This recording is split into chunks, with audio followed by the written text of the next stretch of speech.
ठीक है, हम लोग आज से ड्राफ्टिंग की क्लासेस स्टार्ट कर रहे हैं। ठीक है, ये ऑलमोस्ट हमारी 1 महीने की क्लास रहेगी, 30 डेज की हमारी क्लास रहेगी। और हम लोग कोशिश करेंगे कि हम लोग इस बैच में ऑलमोस्ट जितने भी हमारे ड्राफ्ट हमारे कोर्ट में यूज होते हैं वो हम लोग सारे कवर कर लें। ठीक है, और आज हम लोग स्टार्ट करेंगे बेसिक इंट्रोडक्शन से कि ड्राफ्टिंग क्या होता है, प्लीडिंग क्या होता है। ठीक है, उसके बाद हम लोग आज की क्लास में हम लोग डिस्कस करेंगे लीगल नोटिस के बारे में। एक बिल्कुल बेसिक चीज कि लीगल नोटिस क्या होता है। ठीक है, अब इससे पहले क्लास स्टार्ट करने से पहले किसी का कोई भी डाउट है क्लास को लेके या किसी भी चीज को लेके तो 2 मिनट का टाइम ले लो और आप लोग पूछ लो। उसके बाद फिर हम लोग स्टार्ट करेंगे। ठीक है,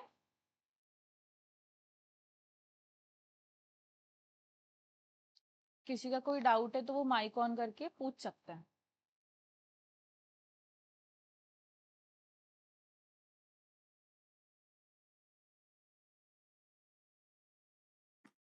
नो मैम, कोई डाउट नहीं है। ठीक है, देखो स्टार्ट करते हैं। और दूसरी चीज ये कि अ, अगर आपको कोई भी डाउट लगेगा मेरे पढ़ाते समय या कुछ भी, तो आप लोग हैंड रेज करके फिर अपना माइक ऑन करके पूछ सकते हो। ठीक है, अब देखो आज हम लोग सबसे पहले बिल्कुल बेसिक चीज पढ़ेंगे कि ड्राफ्टिंग क्या होता है। ड्राफ्टिंग, प्लीडिंग और कन्वेनियंसिंग। ठीक है, तो जो ड्राफ्टिंग है वो बहुत ही एक लीगल डॉक्यूमेंट है जिसको हम लोग प्रिपेयर करते हैं। ठीक है, ड्राफ्टिंग का मतलब क्या है? The process of preparing a legal document in a clear and accurate language. ठीक है, अब जैसे फॉर एग्जांपल क्या कोई भी क्लाइंट हमारे पास आता है, वो आके हमें अपनी पूरी कहानी बताता है कि मेरे साथ ऐसा हुआ कि उसने मेरे पैसे ले लिए, मेरे को पैसे वापस नहीं कर रहा है। तो हमारा क्या काम है? हम लोग क्या करते हैं? हम लोग ड्राफ्ट करते हैं। हम लोग उसको प्रॉपर प्रॉपर फैक्ट को हम लोग क्या कर देते हैं? क्लियर और एक्यूरेट लैंग्वेज में, लीगल लैंग्वेज में हम उसको लिख देते हैं। जैसे कि ड्राफ्टिंग अ कॉन्ट्रैक्ट। प्लीज सारे जने प्लीज अपना माइक ऑफ रखेंगे। ठीक है, देखो जैसे कॉन्ट्रैक्ट, अब फॉर एग्जांपल ए और बी ये दोनों क्या करते हैं? कॉन्ट्रैक्ट करते हैं। क्या कॉन्ट्रैक्ट करते हैं कि ठीक है हम क्या करेंगे? सेल और परचेज करेंगे। ठीक है, 2 मिनट पहले मैं ये समझा दूं फिर हम लोग पूछते हैं, फिर हम लोग डाउट करेंगे। ठीक है, तो यहाँ पे जैसे एग्जाम्पल क्या है? Drafting, contract. तो ए और बी है, अब ये दोनों क्या करते हैं? कॉन्ट्रैक्ट करते हैं कि मैं आपको 20,000 रुपये दूंगा और उसके बदले में आप मुझे क्या दोगे? अपनी वॉच या लैपटॉप कुछ भी दोगे। तो हम लोग क्या करेंगे? इसको ड्राफ्ट करेंगे। अब आपको इन तीनों का ना डिफरेंस समझना है। तो ड्राफ्टिंग में क्या आ जाएगा? हमारी विल आ जाएगी, कॉन्ट्रैक्ट आ जाएंगे, एग्रीमेंट आ जाएंगे, पटिशंस आ जाएंगी, नोटिस आ जाएगा, एफिडेविट हम लोग जो बनवाते हैं वो, और लीगल ओपिनियंस भी आ जाएंगे। तो ये हमारे एग्जाम्पल हैं। बात समझ गए क्या सारे जन? एक बार हैंड रेज कर दो, किसी का कोई डाउट है यहाँ तक? ड्राफ्ट का मतलब सिंपल यही है कि एक्यूरेट लैंग्वेज में लिखना और लीगल लैंग्वेज में लिखना। आप लोग ड्राफ्ट को लेमन लैंग्वेज में नहीं लिख सकते, अपनी भाषा में नहीं लिख सकते। ठीक है, आपको क्या करना पड़ेगा? आपको लीगल लैंग्वेज का यूज करना पड़ेगा ड्राफ्ट को करते समय।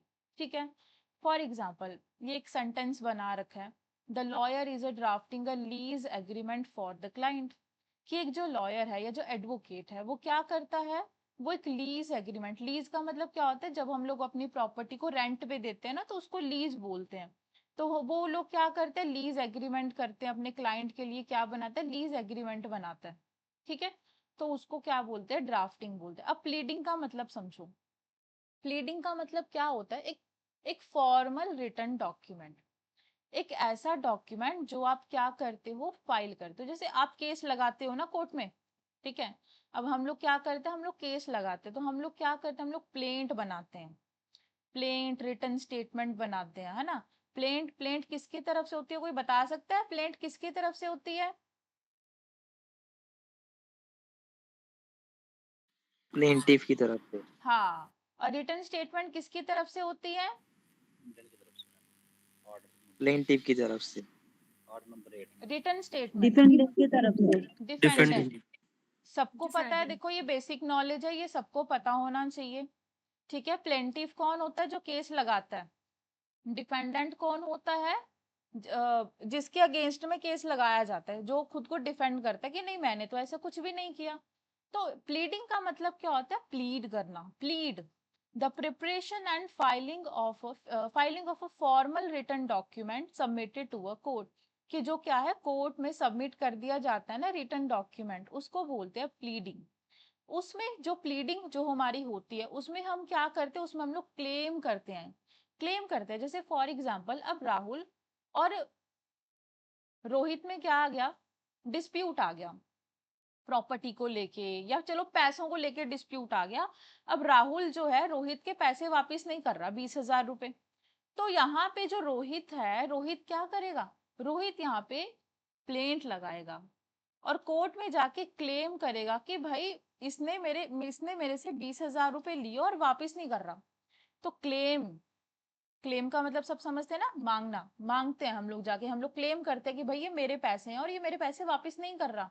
डिफेंस, जो डिफेंडेंट है वो खुद को क्या करेगा, डिफेंस, खुद को डिफेंड करेगा कि भाई मैंने नहीं किया, ठीक है, मैं तो इसके पैसे लौटा दूंगा, मैंने इसको ऐसा कुछ भी नहीं बोला, या ये सारी चीजें। तो ये होता है प्लीडिंग।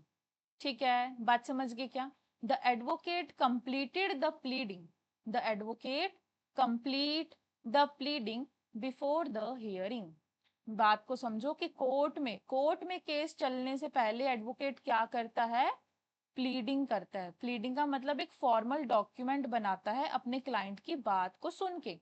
अब उसका क्लाइंट जो जो उसको बोलेगा वो सारा प्लेंट में लिख देगा, लेकिन लीगल लैंग्वेज में लिखेगा। समझ गए क्या? सबको बात समझ आई क्या? जैसे ये देखो, ये क्रिमिनल में भी ऐसे ही होता है।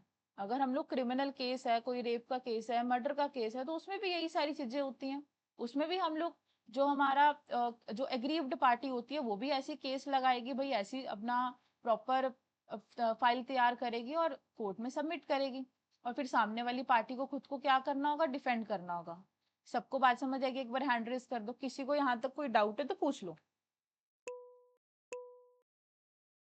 ठीक है, अब देखो, अब हमारा आता है तीसरा पार्ट।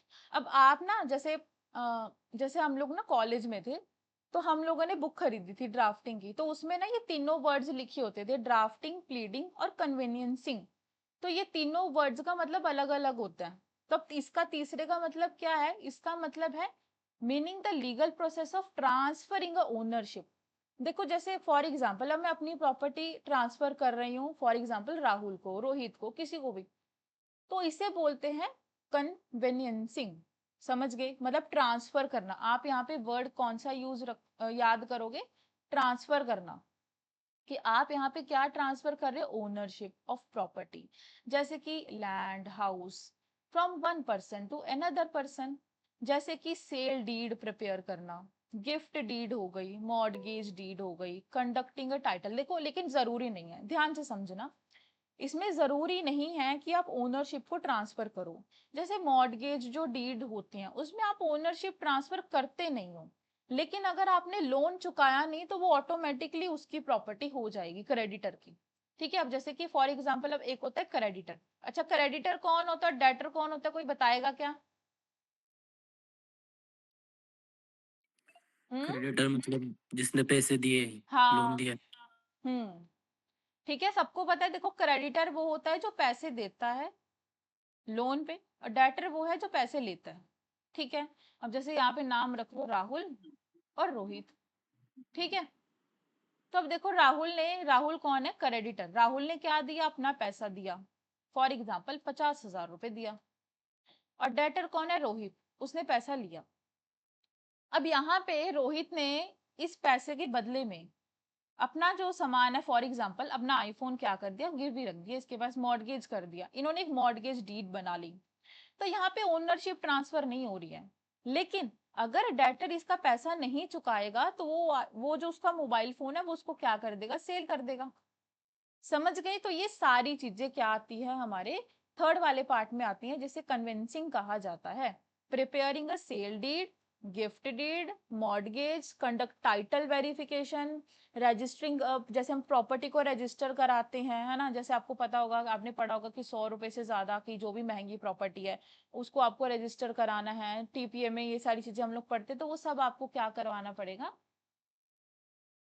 रजिस्टर भी करवाना पड़ेगा हैंडलिंग अ प्रॉपर्टी, जो भी प्रॉपर्टी, इतनी सारी प्रॉपर्टी होती है उसको हैंडल करते हैं, तो हर एक चीज की डीड बनाई जाती है, हर एक चीज लिखी जाती है, तो वो ये वाला पार्ट होता है, ठीक है।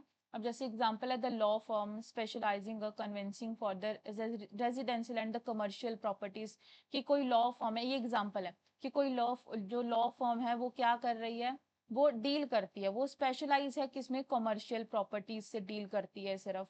अगर हम लोग सिंपल लैंग्वेज में देखें तो ड्राफ्टिंग का मतलब है लीगल डॉक्यूमेंट्स को लिखना, फ्रेम करना। प्लीडिंग का मतलब है जो कोर्ट में आप प्लेंट या रिटन स्टेटमेंट लगाते हो, कोर्ट के डॉक्यूमेंट को प्रिपेयर करना फॉर लिटिगेशन। लिटिगेशन का मतलब सब समझते हैं ना, कि कोर्ट में जो हमारे केस चलते हैं, एडवोकेट केस लड़ता है, वो सब।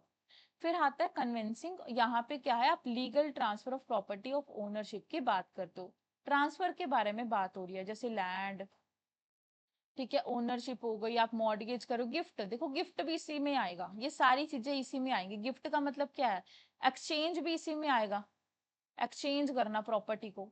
एक्सचेंज में पता क्या होता है, एक्सचेंज में ये होता है फॉर एग्जाम्पल कि हम लोग जैसे स्कूल में क्या करते थे, अगर हमें किसी की पेंसिल अच्छी लगती थी तो हम अपनी पेंसिल उसको दे देते थे और उसके वाली पेंसिल हम यूज करते थे। तो यही चीज है, इसे एक्सचेंज करना बोलते हैं। एक्सचेंज का मतलब क्या होता है कि एक प्रॉपर्टी देकर हम लोग दूसरी प्रॉपर्टी ले रहे हैं, ठीक है। और अगर सामने वाला इंसान प्रॉपर्टी नहीं दे रहा है, पैसे दे रहा है, तो वो सेल हो जाएगा। तो ये फर्क रहता है सेल और एक्सचेंज में, ठीक है। और इसमें एक और चीज भी होती है कि अगर यहाँ पे अगर आप प्रॉपर्टी को दे रहे हो और ले रहे हो और इसमें पैसों का डिफरेंस है, जैसे मैंने उसको सामान दिया 50,000 रुपए का और उसके पास जो प्रॉपर्टी है वो 20,000 की है, तो वो 30,000 रुपए का जो गैप आ रहा है वो उसको फिल करेगा पेमेंट करके। लेकिन एक्सचेंज में हमेशा प्रॉपर्टी दी जाती है और ली जाती है, दोनों तरफ से। समझ गए क्या सारे जने? एक बार हैंड रेस कर दो, अब किसी को कोई यहाँ तक डाउट, क्योंकि देखो ये तीनों चीजें आप लोगों को पता होनी चाहिए। अगर आपको इसका डिफरेंस समझ नहीं आएगा तो आप आगे जो ड्राफ्टिंग करोगे ना, आपको वो पता ही नहीं चलेगा कि वो किस वाले पार्ट में फॉल करेगा, ठीक है। अब किसी का कोई भी डाउट है तो माइक ऑन करके पूछ लो,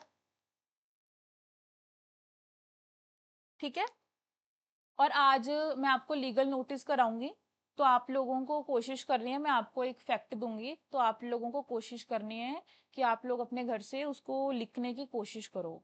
और फिर जो फैक्ट मैं आपको आज दूंगी, उसी फैक्ट को मैं आपको कल करके बताऊंगी कि किस तरह से आपको ड्राफ्ट करना है। एक बार आज आपको कोशिश करनी है अपने घर पे रात को बैठ के आराम से ड्राफ्ट करना, ठीक है, लीगल नोटिस को, क्योंकि लीगल नोटिस बिल्कुल बेसिक, ठीक है।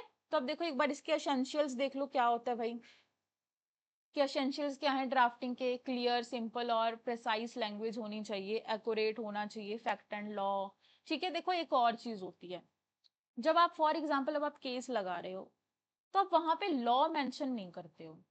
लॉ इन द सेंस कि आप वहां पे चलो ये चीज तो मेंशन करोगे कि सेक्शन नंबर 100 ऑफ बीएनएस, लेकिन आप लॉ लॉ को नहीं वहां पे लिख सकते। समझ रहे हो? आप जैसे जज साहब, आप जज साहब को ये नहीं बताओगे कि हमारे कानून में ऐसा नहीं, ऐसा होना चाहिए, ये चीज आप नहीं लिख सकते। सब याद रखेंगे क्या? समझ गए क्या? आप इस तरीके से ये चीज मेंशन नहीं कर सकते कि नहीं हमारे कानून में ऐसा नहीं, ऐसा होना चाहिए था, ऐसा नहीं, ऐसा, ये चीज गलत है हमारे कानून में, आप इस चीज को वहां पे नहीं लिख सकते। सारे बच्चे समझ गए क्या? ठीक है, अब आगे देखो, आप वहां पे अननेसेसरी चीजें नहीं लिखोगे, बार बार बार बार आप एक ही बात को रिपीट नहीं करोगे। आपने लीगल डॉक्यूमेंट में जो एक बात आपने बोल दी वो बोल दी, उस वाली बात को आप दोबारा से रिपीट नहीं करोगे। अब जैसे हम लोग स्कूल और कॉलेजेस में क्या करते हैं, जो पहले पेज पे लिखा है वही हम लोग दूसरे पेज पे लिख देते हैं कि चलो भाई पेज बढ़ा देते हैं, और ऐसा नहीं करना होता। जब हम लोग ड्राफ्ट करते हैं तो किसी भी बात को दोबारा से रिपीट नहीं करना है, ठीक है। प्रॉपर लैंग्वेज यूज करनी है, प्रॉपर जो एक फॉर्मेट रहता है उसको आपको फॉलो करना है, लॉजिक वाली चीजों को लिखना है, अननेसेसरी चीजें नहीं लिखनी है। आप वहां पे पार्टीज के राइट, ऑब्लिगेशन, रेमेडीज को बताओगे, स्टेट की राइट्स, ऑब्लिगेशन और रेमेडीज को बताओगे, 2 बार लिख दिया, ठीक है। ठीक है, बार बार आप क्या करोगे, राइट बताओगे, आपका जो क्लाइंट है आप उसके राइट को बताओगे, क्या जिम्मेदारियां हैं, क्या रेमेडीज हैं। कि अब जैसे फॉर एग्जांपल अब मेरे क्लाइंट के साथ क्या हुआ कि भाई उसके पैसे वो वापस नहीं कर रहा है, इसने लोन दिया था अपने दोस्त को लेकिन अब वो पैसे वापस नहीं कर रहा है। तो अब यहाँ पे हम लोग कोशिश करेंगे, उसको पहले लीगल नोटिस देंगे, लीगल नोटिस 15 दिन का दे देंगे, 25 दिन का दे देंगे, फिर अब वो हमारे पैसे वापस फिर भी नहीं कर रहा है, कोई रिस्पॉन्स नहीं कर रहा है, फिर हम लोग सूट लगा देंगे, सूट फॉर रिकवरी। ठीक है, मैं ऑलमोस्ट सारे ड्राफ्ट कवर करूंगी। ठीक है, मतलब जिसका भी मैसेज आता है, पता नहीं शुभम है, तो मैं हर तरह के ड्राफ्ट में criminal, civil, appeal, revision, affidavit, वकालतनामा, ये सारे ड्राफ्ट में आप लोगों को करवाऊंगी।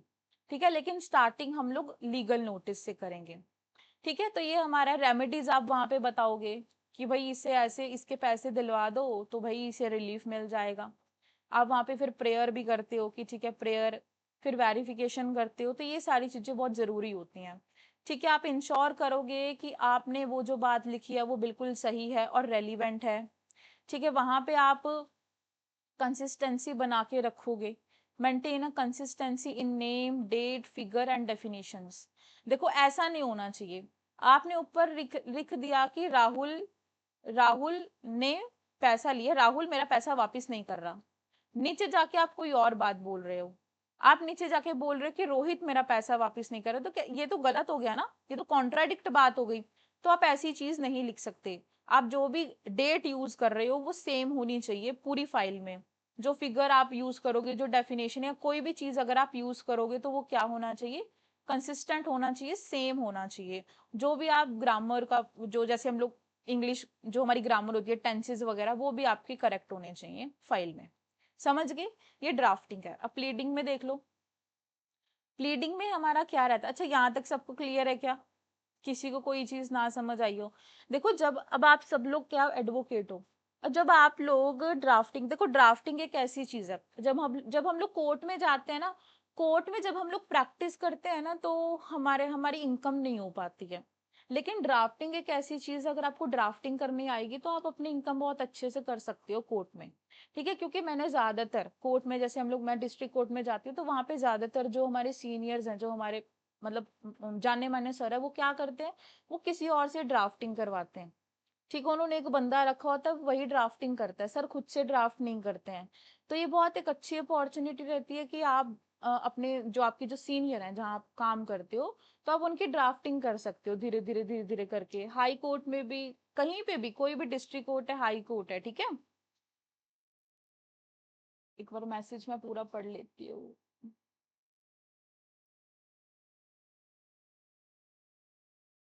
यार देखो, ज्यादा डिफरेंस नहीं होता है, ऑलमोस्ट सिमिलर रहता है। देखो ड्राफ्ट का मतलब क्या है, यही देखो, यही क्वेश्चन सारे जने पूछते हैं कि मैम हाई कोर्ट और उसका क्या सेम रहता है, डिफरेंट रहता है।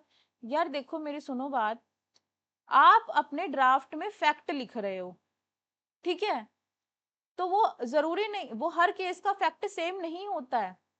हाई कोर्ट में जो केस चल रहा है, वो आपके पास जो क्लाइंट आया, आप उसके फैक्ट के अकॉर्डिंग ही तो फाइल बनाओगे। ठीक है, अब आपका क्लाइंट बोल रहा कि हमारे लिए कॉन्ट्रैक्ट का एग्रीमेंट बना दो, कॉन्ट्रैक्ट का वो बना दो ड्राफ्ट, तो जो उसकी कॉन्ट्रैक्ट की कंडीशन है वही मेंशन करोगे, अदरवाइज तो वही आएगा, कोर्ट का नाम आ जाएगा, जज साहब का नाम आ जाएगा, जुरिस्डिक्शन आ जाएगी, पार्टीज का नाम आ जाएगा, लास्ट में वेरिफिकेशन हो जाएगी, प्रेयर हो जाएगी, इसके अलावा और कुछ भी नहीं होता है। Drafting is about a fact. आपके क्लाइंट ने आपको आके कोई बात बताई कि भाई मेरे साथ ये क्राइम हो गया, मेरे साथ ये हो गया, वो तेरी जिम्मेदारी, तुझे करना है, तो वो आपकी हेडेक है। आपको उसके फैक्ट को, आपको उसके केस को इतने अच्छे से वहां पे लिखना है कि जो जज साहब हैं वो इस, मतलब देखो, लिखने की भी एक कला होती है, ये भी मतलब बहुत कम लोगों को आती है। जैसे बहुत सारे ऐसे शायर लोग होते हैं, बहुत कम लोग शायरी कर पाते, तो वैसे ही है ड्राफ्टिंग भी। आपका, आपके क्लाइंट ने आपको बात बता दी, आपको उसको इतने अच्छे से लिखना है कि जो जज साहब हैं वो क्या हो जाए, मान जाए कि हाँ भाई जो एडवोकेट साहब ने बोला है वही चीज सही होनी चाहिए, वही चीज सही है।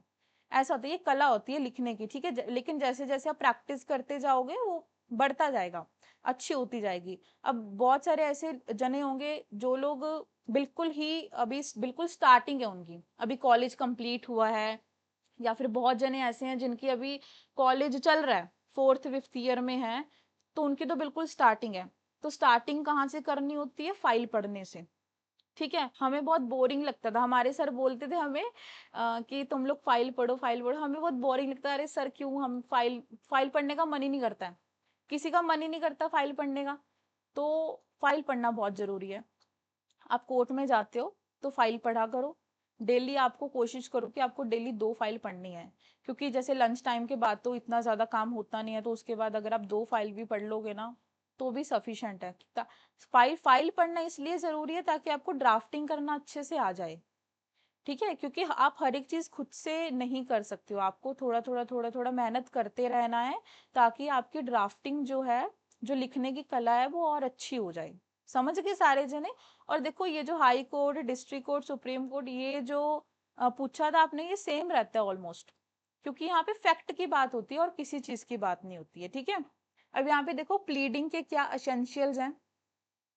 प्लीडिंग के यहाँ पे एसेंशियल्स हैं कि आप सिर्फ मटेरियल फैक्ट लिखोगे, एविडेंस नहीं। सबको पता है क्या? अच्छा, कोई मेरे को बता सकता है कि जब हम लोग प्लेंट कर रहे हैं तो हम उसमें एविडेंस क्यों नहीं लिखते? कोई बता सकता है?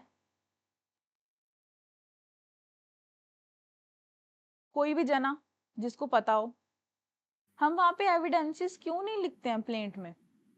लिखा है ना स्टेट ओनली। स्टेट का मतलब क्या है? आप प्लेंट में सिर्फ मटेरियल फैक्ट लिखोगे, एविडेंस नहीं लिखोगे। क्योंकि मैम एविडेंस कोर्ट ट्रायल में ले लेगा, और दूसरी बात है मैम, जो रूल नंबर सॉरी 6-7, आपकी आवाज नहीं आ रही, आप थोड़ा सा जोर से बोलो please.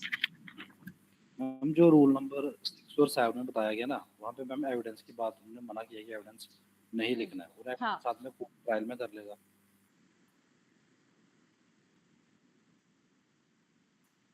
Order ma'am 6-7 clearly mention करता है state only material facts not evidence. अच्छा आप मेरे को बता सकते हो कि, चलो ये तो आपने बता दिया सही है, लेकिन आप ये बता सकते हो कि एविडेंस क्यों नहीं लिखना चाहिए हमें? कोई बता सकता है? क्योंकि वो ट्रायल का प्रोसीजर है, आई थिंक। हाँ, सारे जने समझ गए क्या? देखो यार, ये सारी स्टेजेस होती है हमारी कोर्ट में।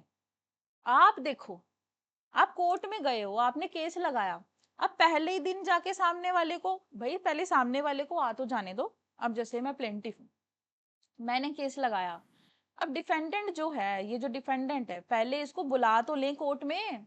ये तो आता ही नहीं है, डिफेंडेंट तो कोर्ट में आता ही नहीं है। सम्मन भी भेज दो, वारंट भी भेज दो, आते ही नहीं है। कई बार तो कुछ केसेस में तो ऐसा होता है, तो इसलिए एविडेंसेस नहीं लिखे जाते कि पहले आप केस लगाओ, सामने वाली पार्टी आएगी, जब जज साहब आपको कहेंगे कि आप आके क्या करो, हमें दो, हमें बताओ एविडेंसेस आपके पास क्या क्या है, फिर आप एविडेंसेस दोगे। तो ये सारी स्टेजेस होती हैं, ठीक है। क्रिमिनल की अलग होती हैं, सिविल की थोड़ी अलग होती हैं। वैसे तो सिमिलर ही रहता है, लेकिन क्रिमिनल और सिविल में डिफरेंस रहता है।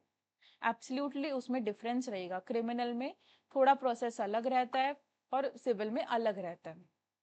फ्रेमिंग ऑफ चार्जेस ये हमारा उसमें रहता है, और ज्यादातर हमारा क्रिमिनल में रहता है ये, ठीक है। ठीक है, एविडेंसेस आप नहीं लिखोगे, सारे जने याद रखेंगे क्या? ठीक है, जब भी हम लोग प्लीडिंग करेंगे तो क्या नहीं लिखना? एविडेंसेस नहीं लिखना।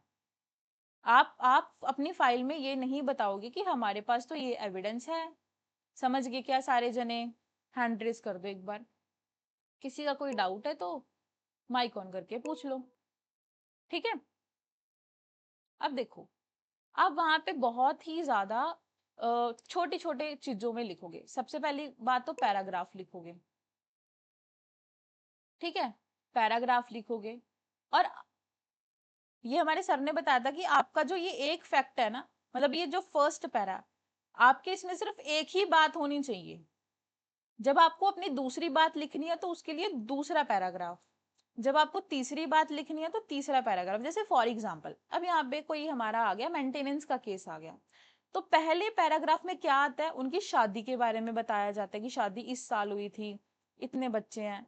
फिर दूसरे में बताया जाता है कि भाई उन्होंने डोरी दी थी, इतना पैसा उनका खर्च हो गया। फिर तीसरे में बताया जाता है कि लड़की के साथ क्रुएलिटी की गई। तो ये हर एक बात अलग अलग पैराग्राफ में आएगी। आप एक ही पैराग्राफ में सारी चीजें नहीं लिखोगे। सब याद रखेंगे क्या? बात समझ आ गई कि हर पैराग्राफ में एक पॉइंट आएगा और फिर आपको दूसरा पैराग्राफ बनाना है। सारे जने याद रखेंगे? एक बार हैंड रेज कर दो, ठीक है। बहुत छोटा छोटा लिखना, ज्यादा बड़ा घुमा फिरा के नहीं लिखना होता। प्लीडिंग का मतलब ही यही होता है कि आपको बहुत सिंपल वे में लिखना है ताकि जब जज साहब आपकी फाइल पढ़े तो उनको टाइम ना लगे, ठीक है। और इस तरीके से लिखना है कि होच पोच ना हो जाए, इस तरीके से लिखना है कि जज साहब को पता रहे कि ठीक है पैरा नंबर 1 हमें 1 पढ़ना है, ये पढ़ना है, ये पढ़ना है, ऐसे ऐसे पता रहे उनको, ठीक है। आप आर्ग्यूमेंट नहीं करोगे जब आप प्लीडिंग कर रहे हो, तो आप आर्ग्यूमेंट वगैरह ये सारी चीजें वहां पे नहीं करोगे। अवॉइड आर्ग्यूमेंट, ओपिनियंस और लीगल कंक्लूजन्स ये सब आप नहीं बताओगे। देखो आप जज साहब को ये नहीं बता सकते कि भाई आपको ऐसा करना चाहिए, लीगल कंक्लूजन ऐसा होना चाहिए, नहीं भाई हमारे तो क्लाइंट को 50,000 रुपए दिलवाओ, ऐसा नहीं आप बोल सकते। आप ऐसी बातें वहां पे नहीं लिख सकते। आपको कॉज ऑफ एक्शन बहुत अच्छे से लिखना है, ठीक है। क्या लिखना है? Cause of action. Cause of action का मतलब पैसा वापिस नहीं कर रहा, मेंटेनेंस चाहिए हमें, ठीक है, क्रुएलिटी की, सेक्सुअल हरासमेंट किया। तो वो जो कॉज ऑफ एक्शन है, जो मुद्दा है, वो आपको बहुत अच्छे से एक्सप्लेन करना है, प्रॉपर डेट मेंशन करके, नाम मेंशन करना है, ठीक है। आपको बताना है कि इसके साथ ऐसा हुआ, ऐसा हुआ, ठीक है। आज इसको 2 चांटे मारे गए, फिर उसको 10 चांटे मारे गए। ये प्रॉपर आपको वहां पे लिखना होगा कि इसको इस तरीके से मारा गया या ऐसे किया गया, ठीक है। फिर आप वहां पे क्या करोगे? क्लेम बताओगे। फिर उसके बाद क्या लिखोगे? क्लेम, कि भाई हम चाहते हैं कि हमारे क्लाइंट के 50,000 रुपए दिलवाए जाएं प्लस इंटरेस्ट के साथ। हम चाहते हैं कि हमारे क्लाइंट को मेंटेनेंस दिलवाई जाए। हम चाहते हैं कि हमारे क्लाइंट को जस्टिस मिले और सामने वाली पार्टी को क्या हो जाए? जेल हो जाए। समझ रहे हो कि जस्टिस मिलना चाहिए, क्योंकि ज्यादातर क्या लिखा रहता है? जस्टिस दिलाया जाए, ये किया जाए, ताकि हमारे क्लाइंट जो क्लेम कर रहा है, हमारे क्लाइंट को रिलीफ दिलाया जाए। ये सारी चीजें वहां पे मेंशन करनी होती हैं। तो पैराग्राफ में नंबर आपको यूज करना है, फैक्ट लिखना है। और एक और चीज कि जो आप फैक्ट लिखोगे वो बिल्कुल ट्रू, सही होना चाहिए, गलत नहीं होना चाहिए। आप अपनी मर्जी से कुछ भी नहीं लिख सकते। आप ज्यादा इसमें वो नहीं कर सकते, मतलब घुमा फिरा के नहीं लिखना है, झूठ नहीं बोलना है, ये सब एलिगेशंस आप नहीं लगा सकते। कोर्ट कोर्ट को तो आप, मतलब कोर्ट की बात आप कुछ भी उसमें नहीं लिख सकते। अगर आप एलिगेशंस भी लगा रहे हो तो एक प्रॉपर मैनर में, ठीक है। आप उसमें गाली गलौज नहीं कर सकते ड्राफ्टिंग में ना, तो आप उसमें गाली वगैरह, ये जो अब्यूजिव वर्ड्स होते हैं, आप इसका यूज नहीं करोगे। लास्ट में वेरिफिकेशन और सिग्नेचर कराए जाते हैं, पार्टी के भी होते हैं और हमारे एडवोकेट के भी सिग्नेचर होते हैं। सब समझ गए क्या? किसी को कोई डाउट यहाँ तक? ठीक है।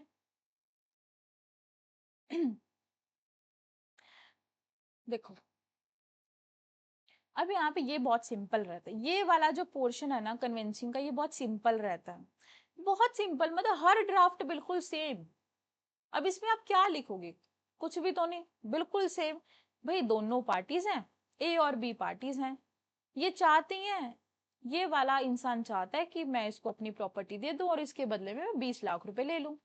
तो वो बस एक डीड बनाएगा, ऊपर पार्टी का नाम एंड दूसरी पार्टी का नाम, एड्रेस आ जाएगा, साथ में एड्रेस भी मेंशन कर दिया जाता है। फिर लिखा जाएगा कि भाई ये अपनी प्रॉपर्टी इस तारीख को इसे बेच रहा है इतने पैसों में, और इसने इसके इतने पैसे दे दिए, 15 लाख दे दिए हैं, 5 लाख रुपए रह गए हैं। ये वादा करता है कि ये अगले महीने की 10 तारीख को इसके 5 लाख रुपए वापस कर देगा।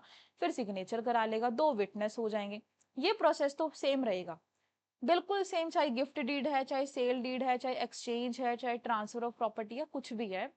तो क्या है? Verify the title. सबसे पहले तो टाइटल इसमें बहुत इंपॉर्टेंट है, दोनों पार्टीज के नाम आ जाएंगे, ओनरशिप ऑफ द प्रॉपर्टी आ जाएगा, आइडेंटिफाई किया जाएगा पार्टीज को करेक्टली कि दोनों पार्टीज, उसके फादर नेम भी वहां पे मेंशन किए जाते हैं, प्रॉपर्टी कौन सी है। अब मैं आपको प्रॉपर्टी का बता दूं। अब जैसे प्रॉपर्टी का क्या होता है? खासरा नंबर होता है, ठीक है। मतलब हमारे पंजाब में एक फर्द होती है और उसमें खासरा नंबर होता है, तो वो खासरा नंबर लिखना जरूरी होता है, ठीक है। जैसे प्रॉपर्टी की, ये प्रॉपर्टी यहाँ पे है, इसका ये खासरा नंबर है। अब मुझे नहीं पता कि दूसरी स्टेट्स में उसको क्या बोलते हैं, मुझे इंग्लिश में भी नहीं पता कि उसको क्या बोलते हैं। मतलब एक प्रॉपर्टी का कुछ नंबर होता है, फर्द में होता है। Survey number. क्या चीज? Survey number. सर्वे नंबर, ठीक है। आप मतलब कुछ भी लगा लो, मुझे इंग्लिश में नहीं पता, मुझे पंजाबी में ही पता है। हम उसको बोलते हैं खासरा, ठीक है। खासरा नंबर बोलते हैं, प्रॉपर्टी का होता है, और वो आपको वहां पे मेंशन करना होता है कि ये प्रॉपर्टी है, इसका ओनर ये है, और ये अपनी प्रॉपर्टी को सामने वाले को बेच रहा है। सेल हमेशा कंसिडरेशन में होगा। हाँ मैम, मेरे पास, मैं बताती हूँ, मेरे पास बहुत सारे ऐसे ड्राफ्ट है जो कि ओरिजिनल हैं, जो मतलब फाइल्स होती हैं, मैंने उसकी पीडीएफ बना के रखी हुई है, हम लोग काम वगैरह करते रहते हैं। तो अभी तो नहीं, डेमो क्लास में तो नहीं, लेकिन बाद में मैं आप लोगों को उस फाइल से भी पढ़ाऊंगी, क्योंकि देखो ये वाले जो ड्राफ्ट है ना, ये वाले जो ड्राफ्ट है, ये एक वैसे वाले ड्राफ्ट है कि हमने एग्जाम्पल के तौर पे बना रखे हैं, लेकिन एक जो ओरिजिनल फाइल होती है, जब हम लोग उससे पढ़ते हैं ना, तो वो उसमें बहुत फर्क रहता है, ठीक है। और मेरे को और मेरे को काफी लोगों ने मतलब ट्रोल भी किया कि अरे मैडम ये क्या कर रही हो आप, ये फाइल की वीडियो बना के डाल रही हो, लेकिन ठीक है, ठीक है, कोई कुछ भी बोल ले, मैं अपनी मर्जी ही करूंगी। तो इसलिए वो बहुत जरूरी है। 30 दिन का, 30 डेज का कोर्स रहेगा, ठीक है, 30 दिन का कोर्स रहेगा। हाँ, ठीक है। और भाई किसी की नहीं सुननी चाहिए, आपको अपनी लाइफ में जो काम करना है वो करो। मुझे बहुत लोगों ने, मैं आपको बता नहीं सकती कि मेरे को कितने लोगों ने क्या कुछ बोला यार, मेरे को, चल मैं आज बता ही देती हूँ, ठीक है। मैं वैसे कभी किसी का रिप्लाई नहीं करती इंस्टाग्राम पे, पता नहीं मुझे लोग क्या क्या बोलते हैं, लेकिन मैंने तो ये सोच के किया था कि चलो, कि भाई बच्चों का कुछ भला हो जाएगा, ठीक है। क्योंकि देखो, हर इंसान स्ट्रगल कर रहा है भाई, उनको नहीं पता रहता यार, हमें भी कभी किसी ने बताया ही नहीं कि ड्राफ्टिंग क्या होता है। हमें हमारे सर ने, हम कोर्ट में जाते थे, 2 गेड़ी इधर मार ली, 2 गेड़ी उधर मार ली, आ गए शाम को फिर मुदड़े मुंह। तो हमें किसी ने बताया नहीं, हर इंसान स्ट्रगल कर रहा है अपनी लाइफ में, समझ रहे हो। तो ये चीजें बतानी बहुत जरूरी थी, हमें हमारे सर ने कभी नहीं बताया कि फाइल में ये चीज यहाँ पे मेंशन होती है। हमने खुद कभी इधर से सर्च किया, कभी उधर से सर्च किया, तो हमें पता चला। तो मैंने इस ये चीज सोच के मैंने बनाई थी कि भाई जो लोग मुझे फॉलो करते हैं, तो उनके लिए कुछ एक अच्छा कंटेंट हो जाए, ठीक है। और मैं फाइल्स भी अपनी लेके आई थी कि चलो ठीक है, अब हम लोग इससे, मैं बच्चों को बताऊंगी कि ये ऐसे ऐसे फाइल होती है, और आपको इसमें ये प्रोसेस करना पड़ता है। अब वो लोगों ने तो इतना मुद्दा ही बना दिया था कि कभी ये कभी वो। और बहुत सारी ऐसी वीडियोस हैं जो मैंने अभी हाइड करके रखी हुई है अपने इंस्टाग्राम पे, और उस पे काफी सारे व्यूज आ रखे हैं, लेकिन अभी हाइड है, वो किसी को भी शो नहीं होगा। तो ठीक है, लेकिन ठीक है भाई, सबकी अपनी अपनी सोच है, और मैं तो ये सोचती हूँ कि मैं अपनी मर्जी करूंगी, तो मैं कभी किसी की नहीं सुनती, ना मैं कभी किसी को जवाब देती हूँ, ठीक है। अब आगे देखो, यहाँ पे जब हम लोग सेल करते हैं, तो इसमें कंसिडरेशन होना बहुत जरूरी है। कंसिडरेशन का मतलब है कि अगर मैं आपसे पैसा ले रही हूँ, अगर मैं आपसे पैसा ले रही हूँ, तो उसके बदले में मुझे आपको कुछ ना कुछ देना है, तो ये कंसिडरेशन होता है। आपने कॉन्ट्रैक्ट में पढ़ा होगा, सेक्शन नंबर 10, ठीक है। तो ये वही है, कंसिडरेशन होना बहुत जरूरी है। प्राइस, कि आप फ्री में किसी से कोई चीज नहीं ले सकते, आपको सामने वाले को पैसा देना पड़ेगा, या फिर आपको कोई प्रॉपर्टी देनी पड़ेगी। और आप इसमें क्या करते हो, सारी टर्म्स एंड कंडीशंस आप इसमें मेंशन कर दोगे कि भाई मैंने अपनी प्रॉपर्टी इसको दे दी है, ये मेरी प्रॉपर्टी है, यहाँ पे मेरी प्रॉपर्टी है, ठीक है। ये इतने टाइम से प्रॉपर्टी मेरे पास थी, लेकिन अब मैं इसको ट्रांसफर कर रहा हूँ, अपनी इच्छा से ट्रांसफर कर रहा हूँ, कोई भी जबरदस्ती इसने नहीं करी है। ये सारी चीजें वहां पे लिखनी होती हैं। फिर आप वहां पे राइट और लाइबिलिटी भी मेंशन करोगे, ऑब्लिगेशन भी मेंशन करोगे। अब ऐसा थोड़ी, अब आपने अपनी प्रॉपर्टी बेच दी, लेकिन अब उस प्रॉपर्टी का टैक्स आप पे करते रहोगे, ऐसा तो नहीं हो सकता। तो आप वहां पे ये चीज भी मेंशन करोगे कि भाई मैं अपनी प्रॉपर्टी जो सामने वाले को बेच रहा हूँ, इस प्रॉपर्टी का जो टैक्स होगा वो भी सामने वाला ही क्या करेगा। एक समय अभी आपको करती हूँ आकांक्षा, मैं आपको अभी करती हूँ रिप्लाई, ठीक है। सामने वाली को हम प्रॉपर्टी दे रहे हैं, तो अब यही इसका टैक्स पे करेगा, मैं टैक्स पे नहीं करूंगा। तो सारी राइट, ऑब्लिगेशन और लाइबिलिटीज सब सामने वाली पार्टी पे जा रही हैं। और फिर कंपटेंट पार्टीज होनी चाहिए, 18 साल से बड़ी होनी चाहिए, साउंड माइंड होना चाहिए, ठीक है। Have the document properly attested where required, कि प्रॉपर अटेस्ट, अटेस्ट का मतलब कोई बता सकते हैं क्या होता है, फिर मैं बताती हूँ। Document properly attested, step by step उसे रखना।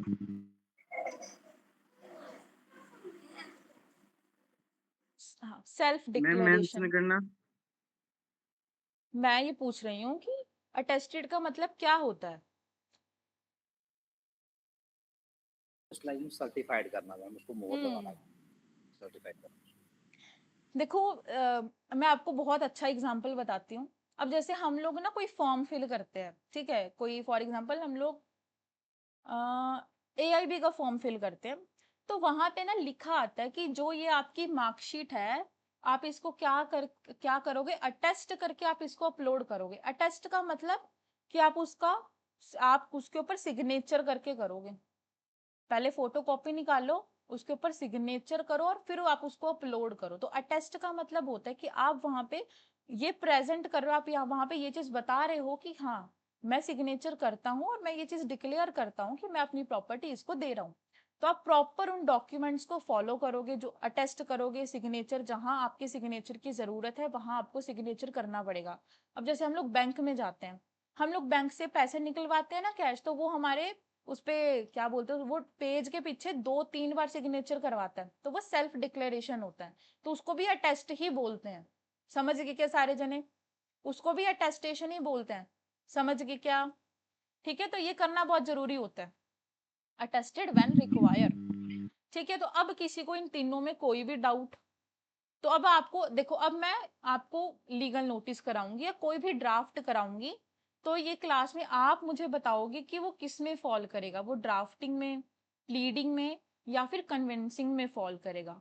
ठीक है, अगर हमने सेल डीड किया तो वो कहाँ आएगा? कन्विंसिंग में आएगा। प्लेंटिफ अगर मैंने आपको कराया, प्लेन हेलो करवाया, बोलो। अगर गिफ्ट डीड हम किसी अनजान इंसान को कर सकते हैं? आप गिफ्ट किसी को भी कर सकते हो। किसी को भी? यस। तो उसमें तो आप, हमारा स्टैम्प ड्यूटी तो बच जाएगा ना? हाँ, ये चीजें बहुत मैटर करती हैं। ये चीजें तो बहुत मैटर करती है, लेकिन जो गिफ्ट है आप वो किसी को भी कर सकते हो। अब देखो, अब हम लोग किसी की बर्थडे पार्टी पे जाते हैं, अब चलो हम लोग तो अपनी बात छोड़ देते हैं। अब जैसे बड़े बड़े जो एक्टर होते हैं, ये गिफ्ट में, बर्थडे पे गिफ्ट में क्या देते हैं? फरारी देते हैं, डायमंड रिंग देते हैं। ठीक है, तो आप गिफ्ट किसी को भी कर सकते हो। ठीक है, और कितनी ही महंगी चीज कर सकते हो, मैटर ही नहीं करता है। ठीक है, लेकिन देखो सुनो मेरी बात, जब हम लोग मुस्लिम लॉ पढ़ते हैं ना, उसमें थोड़ा सा सिस्टम इधर उधर हो जाता है गिफ्ट का। अदरवाइज तो आप गिफ्ट किसी को भी कर सकते हो। मुस्लिम लेकिन लॉ वो में, मुस्लिम लॉ मुस्लिम में, लोग तो सिर्फ मुस्लिम के लिए ही चेंज हो सकता है या पूरे सभी हाँ लोगों के लिए? मुस्लिम, हाँ मुस्लिम लॉ में, क्योंकि मुस्लिम लॉ में वहां पे कुछ मेंशन कर रखा है कि आप इस बंदे को गिफ्ट नहीं कर सकते, ये नहीं कर सकते। वहां पे बहुत सारी कंडीशंस रहती हैं, लेकिन अदरवाइज आप किसी को भी गिफ्ट करो, कोई मैटर नहीं करता है। अब गिफ्ट मैं बताती हूँ, मुस्लिम लॉ में अगर कुछ उनकी प्रॉपर्टी है, ठीक है, वो प्रॉपर्टी गिफ्ट करनी है आगे अपने भाई के बच्चों को या किसी को भी, तो वो उसमें रहता है। मतलब जब वो फैमिली वाला जो सिस्टम है ना, वो उसमें वहां पे मैटर करता है, अदरवाइज तो नहीं, आप किसी को भी गिफ्ट कर सकते हो। ठीक है। लेकिन हेलो मैम, हैं? लेकिन सब लोग सेल डीड ही क्यों करते, गिफ्ट डीड क्यों नहीं करते? गिफ्ट डीड में गिफ्ट डीड करेंगे तो स्टैम्प ड्यूटी बच जाएगा, हाँ, और सेल डीड में स्टैम्प ड्यूटी आपको पे करना, फिर भी लोग देखो यहाँ पे, सेल डीड। यहाँ पे क्या होता है, ये जो गिफ्ट डीड होता है ना, अब इसमें गिफ्ट डीड में ये रहता है कि जैसे हमारे फैमिली मेंबर में, काफी पहले की बात है, मेरे को अच्छे से याद भी नहीं है, हमारे रिश्तेदार थे, तो उन्होंने क्या किया था कि अपनी जो प्रॉपर्टी थी वो गिफ्ट में दे दी थी हमारी दादी को। काफी टाइम पहले की बात है, मेरी याद नहीं है इतने अच्छे से, तो उन्होंने मेरी दादी को गिफ्ट में दे दी थी। और उसके बाद जब गिफ्ट में दे दी तो फिर हमने अपनी तरफ से वो प्रॉपर्टी को बेच दिया, और उससे जो पैसा आया था वो हमने अपने उनको रिश्तेदारों को दे दिया था। तो ये ऐसा कुछ सिस्टम ये करते हैं, इसमें काफी अमाउंट बच जाता है, क्योंकि इसमें बहुत सारी चीजें मैटर करती है। जैसे अगर हम लोग रजिस्ट्रेशन कराने भी जाते हैं प्रॉपर्टी का, तो उसमें भी बहुत पैसा लगता है, 1.5-2 लाख रुपए लग जाता है अगर आपकी प्रॉपर्टी बहुत महंगी है। समझ रहे हो? जैसे यहाँ पे कोई भी प्रॉपर्टी अब जीरकपुर में या चंडीगढ़ में है, तो वो बहुत हाई लेवल की प्रॉपर्टी है, बहुत महंगी है, तो वहां पे तो रजिस्ट्रेशन भी अगर आप कराने जाते हो, रजिस्ट्री भी अगर आप कराने जाते हो, तो उसमें भी इतने पैसे, 4-5 लाख रुपए तो वही लग जाता है। उसमें तो सिर्फ रजिस्ट्रेशन फी ही पे करना होता है ना। उसमें रजिस्ट्रेशन फीस इज डिफरेंट, और रजिस्ट्री जो हम लोग जब हम लोग अपनी प्रॉपर्टी को सामने वाले इंसान को देते हैं, तो मतलब उसका कुछ अमाउंट लगता है प्रॉपर्टी के हिसाब से। फॉर एग्जांपल अभी आपके पास, अब मुझे नहीं पता, लेकिन जैसे 1 किल्ला या 2 किल्ले है ना, तो एक जैसे एक 250 गज जो प्रॉपर्टी है वो हमने दी, तो वो उसके हिसाब से वो पैसा लगता है रजिस्ट्री का।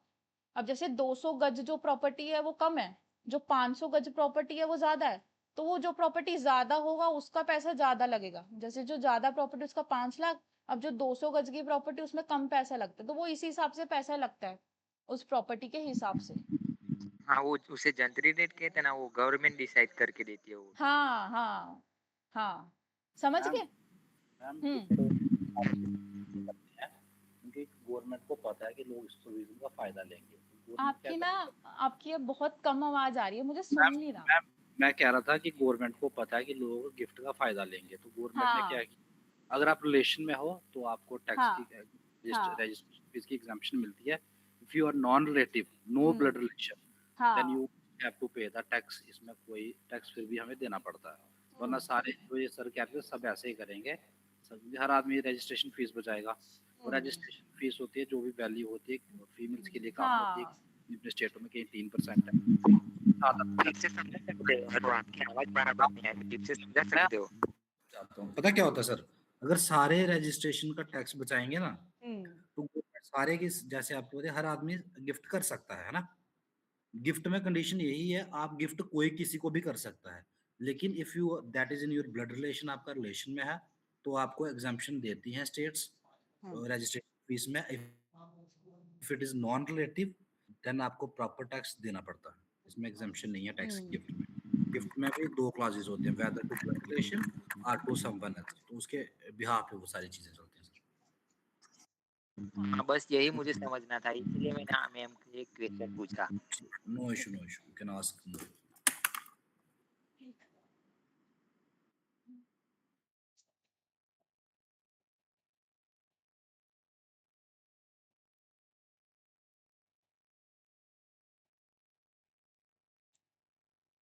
अ, अच्छा।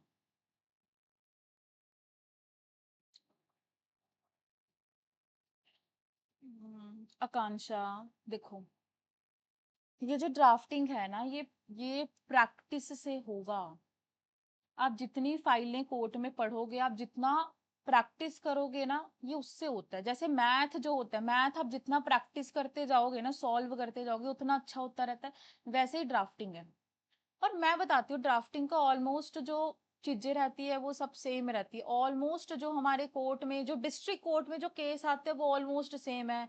प्रॉपर्टी का डिस्प्यूट आ गया, मेंटेनेंस का आ गया, डाइवोर्स का आ गया, ठीक है, और उसका आ गया, हमारे पैसों का आ गया कि रिकवरी करानी है, हमें ये चीज रिकवरी करानी है, ये है। ठीक है, ज्यादातर जो ड्राफ्टिंग का जो चीजें रहेगी वो ऑलमोस्ट सेम है, लेकिन मैं फिर भी आपको हर एक ड्राफ्ट में बताती रहूंगी कि इसमें ऐसा नहीं ऐसा करना होता है।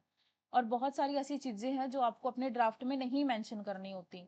आपको कभी भी कोर्ट को नहीं कुछ कहना है, ठीक है, आप कोर्ट को नहीं बोल सकते कि कोर्ट आपको ऐसा करना चाहिए। हमारे केस में ये चीज आप सिर्फ क्लेम कर सकते हो कि सर हमें रिलीफ दिलाया जाए, हम ये चीज क्लेम करते हैं कि ये प्रॉपर्टी हमारी है, ऐसा चीज।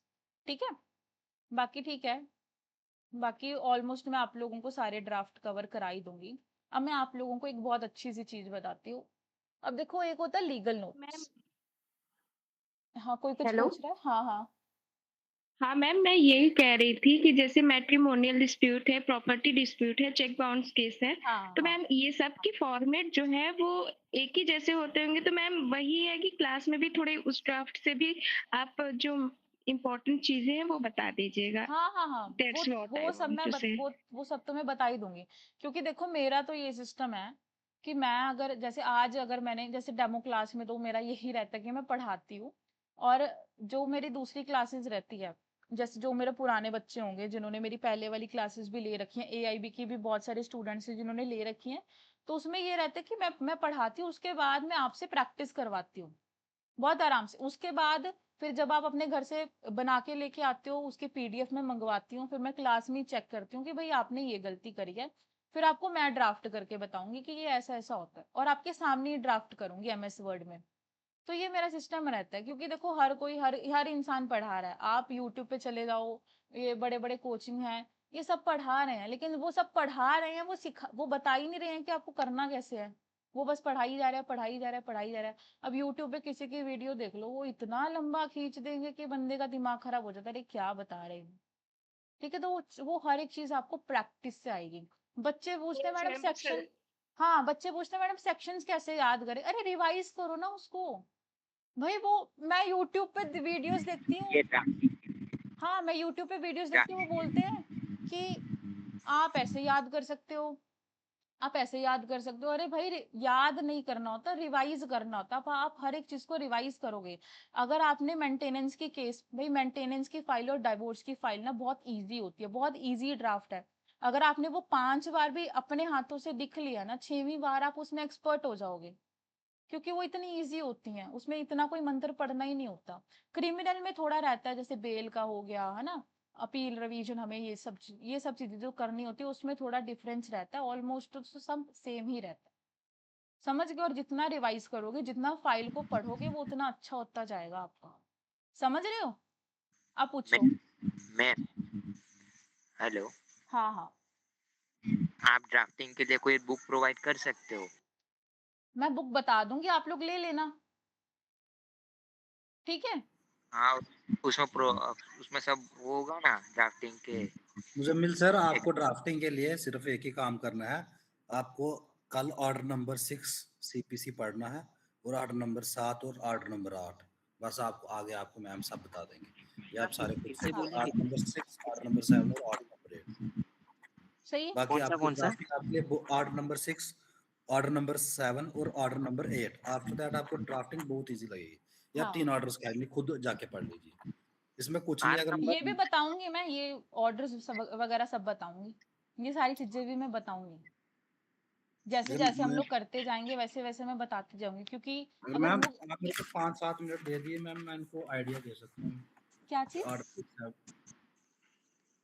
क्या बोल रहे हो? अगर मैं इनको 5 मिनट मैम को बोल दूँ तो बता दूँ मैम, थोड़ा आइडिया हो जाएगा ये सर जो बोल रहे हैं। अर्जुन सा, हम अपने तो पर्सनल में बात कर लेंगे व्हाट्सएप पर। कोई इशू नहीं, कोई इशू नहीं। ऑर्डर नंबर 6-7 का बोल। आपका नंबर दे दीजिएगा मुझे, आपका ठीक है, नंबर। ठीक है, ठीक है, मैं ग्रुप में डाल देता हूँ अपना नंबर, हाँ नाम डाल देता हूँ, हम समझ। चलो, अब आगे देखते हैं। ठीक है, आकांक्षा आपको कुछ पूछना है? No ma'am, all okay. ठीक है, हो जाएगा धीरे धीरे। वो सब भी मैं बताऊंगी, सेक्शंस के साथ ही आप लोगों को ड्राफ्ट कराऊंगी, ऐसे नहीं कराऊंगी। अब एक चीज हम लोग पढ़ लेते हैं, फिर घर से आप लोग थोड़ी प्रैक्टिस करके आना, मतलब थोड़ा सोच के आना, फिर हम लोग उसी चीज को करेंगे। ठीक है। अब देखो, एक हमारा होता है लीगल नोटिस, और ये जो लीगल नोटिस है, इसमें इसने ये चीज कही है कि हम लोग क्या कर रहे हैं, हम लोग रिकवर करा रहे हैं, हमें अपने पैसे रिकवर कराने हैं, कि हमने लोन दिया था, हमने सामने वाले को पैसा दिया था और उसने हमारे पैसे नहीं दिए। तो ये है लीगल नोटिस। और एक होता है suit for recovery of money, suit for recovery of money. मेरा पेन नहीं चल रहा, वरना मैं लिख देती। Suit for recovery of money, summary. है ना? तो अब आप कोई मेरे को बता सकते हैं कि इसमें क्या डिफरेंस रहता है लीगल नोटिस में और suit for recovery of money में? है तो सेम ही है, क्या फर्क है, कोई बता सकते हैं? मैम पहले हम लीगल नोटिस भेजते हैं मैम, उसके बाद हम सूट में फाइल करेंगे। देखो, मैम आफ्टर 15 डेज जब लीगल नोटिस के पीरियड ओवर हो जाते हैं तब सूट फाइल करते हैं। हाँ, सबको समझ आ गया क्या? देखो, लीगल नोटिस क्या है, एडवोकेट भेजता है अपने क्लाइंट के बिहाफ पे, और कहता है कि देखो आपने इनसे पैसा लिया था 50,000 रुपए, ये क्लाइंट का नाम है, हमारे का मेरा नाम ये है, आपने 50,000 रुपए लिए थे और आपने नहीं, आपने वादा किया था कि आप 20 तारीख तक दे दोगे, और आपने नहीं दिया, आज 25 तारीख हो गई है, तो आपके पास 15 दिनों का टाइम है, आप हमारे क्लाइंट को क्या कर दो, वो जो क्लेम कर रहे हैं आप उसको वापस कर दो उसका पैसा।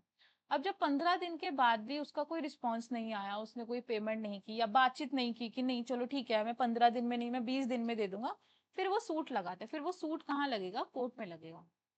सबको ये चीज समझ आ गई क्या? ठीक है, ठीक है, तो ये हमारा रहता है। अब लीगल नोटिस आप देते हो, देखो ये लीगल नोटिस किसी भी चीज के लिए हो सकता है। अब हम लोग बहुत सिंपल, बहुत बेसिक सा एग्जांपल ले रहे हैं, बहुत बेसिक एग्जांपल है, लेकिन इससे पहले एक चीज समझ लो। लीगल नोटिस में सबसे पहले आएगा नाम एंड एड्रेस, फुल नेम आएगा, एड्रेस आएगा, कॉन्टेक्ट डिटेल आएंगी, कौन क्रेडिटर है, कौन डेटर है, ये सारी चीजें वहां पे आप मेंशन करोगे। Fact of the transactions, exact date आप लिखोगे कि किस दिन आपने उसको पैसा दिया, कितने इंटरेस्ट पे दिया आपने, आपके पास कोई एग्रीमेंट होगा, कुछ बिल होगा, आपने उसको पेमेंट कैसे दी, कैश दी, ऑनलाइन दी, ऑनलाइन पेमेंट करी है, आपके अकाउंट नंबर होगा कुछ, वो सब आप वहाँ पे मेंशन करोगे। टोटल अमाउंट ड्यू, ये चीज मेंशन करना बहुत जरूरी है कि जब आप सामने वाले को आपने सामने वाले को पैसे दिए तो आप अब आपका कितना बैलेंस रह रहा है। फॉर एग्जाम्पल 50,000 रुपए रह रहे हैं तो आप मेंशन करोगे कि भाई हमारे 50,000 रुपए रह रहे हैं अभी।